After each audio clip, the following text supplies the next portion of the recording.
Let's look at dbt project documentation. dbt docs generate command is responsible for generating project's documentation website. Once you set up a production or staging deployment environment for the project and at least one successful job run in the deployment environment is completed, which includes the option to generate docs and run, or dbt command dbt docs generate is added to the job.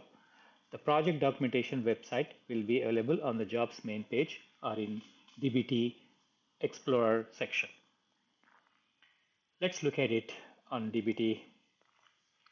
As you can see, once the last section we have successfully run a job, and you can see here on the documentation there's an option to view. Let's click on it and it will take you to a portal, a website, where you will have all the documentation for the project.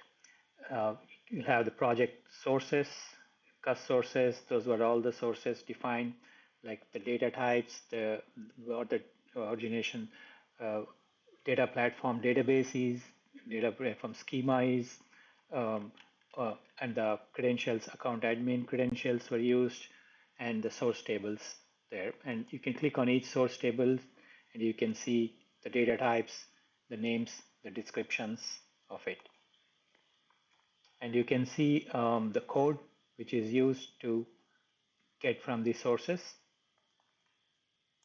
as well as the project destination transformed data set definitions as well, and the command used to in the .sql files.